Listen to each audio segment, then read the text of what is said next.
So I came on last night, I put Joey Votto in the lineup, and I didn't even realize until the second inning or so in this game his inside edge was down again.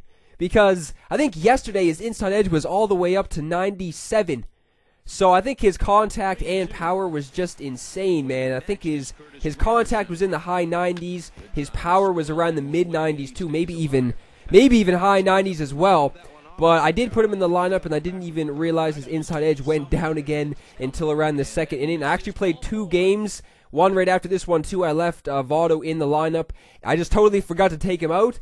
So Votto is going to be in the 2 games I post today. It doesn't even matter because Joey Votto is a beast. He has been playing very well when he has been in. I think Freddie Freeman didn't even have an inside edge today, so that's kind of why I wanted to use Votto. Out of all the live series players I have, I find that when they do get an inside edge, Joey Votto has the best. Arenado has a pretty good inside edge when he does have one, but Joey Votto, dude, what is he, 91 without his inside edge? And then with his inside edge, he's around a 97, at least 96. He'll be at least a 96 with his inside edge, so his contact and power, usually versus righties, is just insane.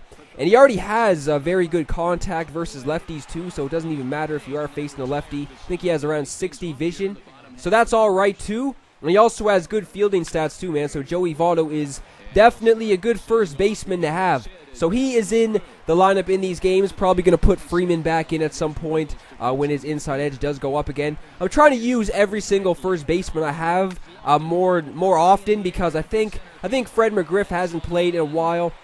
I didn't even use Eric Karros other than the game yesterday. Probably, it was around 2 weeks probably, maybe even more than that I haven't used Eric Karros. And he did come up with a clutch base hit in the game yesterday too. So it was a good idea that I put Karros in this, or just put Karros in the game yesterday. But he's obviously not playing in this game. I think he is on the bench too. So if I had to face a lefty, then I probably would have put Karros in for Votto at some point if I felt that needed to be done. But I think Karros has better power versus righties, but he has better contact versus lefties, so it's just one of those cards pretty much. But I was able to get 2 guys in scoring position early, and Votto is up. And that was a pretty decent swing, but right to the second baseman. So not able to cash in any runs. So somebody other than Hershiser is on the hill.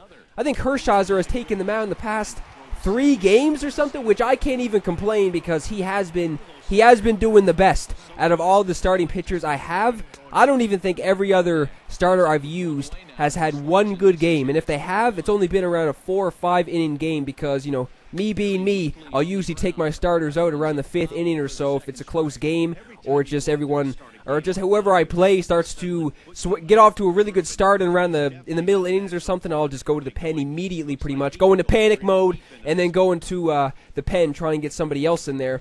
But CC Sabathia hasn't done that well, I don't think. I think the only game he has pitched very well in is the debut game, and then every other game I'm pretty sure it was just mediocre at best. But he was getting off to a good start in this game. I think this guy had a good mix of lefties and righties. This guy had a very solid team too. I think we did finish the AL East because he had that flashback Adrian Gonzalez, which is a beast of a card. He also had Donaldson and a couple other heavy-duty diamonds, 100%. So this was looking like it was going to be another good matchup. I've just been playing so many, every single one of my opponents pretty much has had very good teams. So it's just one of those good matchups you can just tell is going to take place right when you see the lineups at the beginning.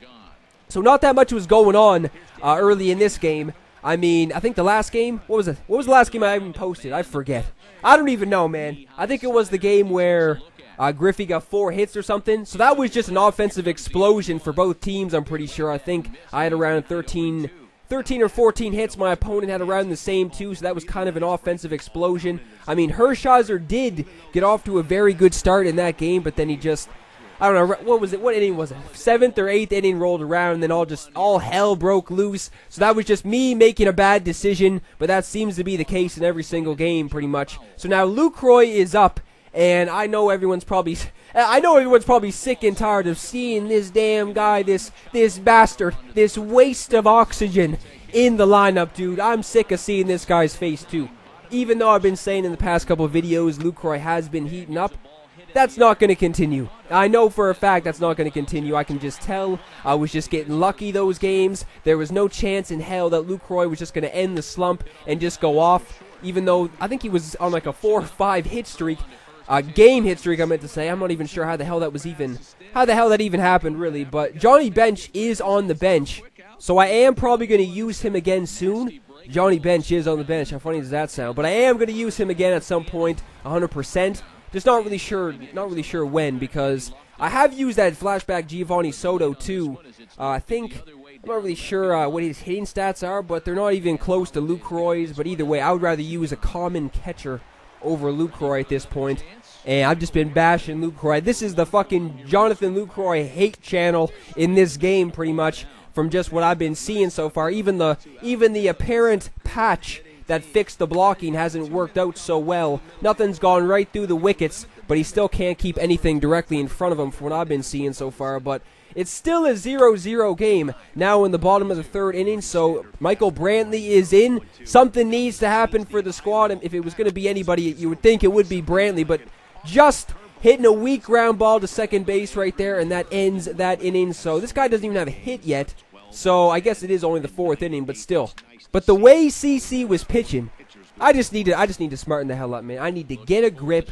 I need to leave my starting pitchers in the game if they are doing well.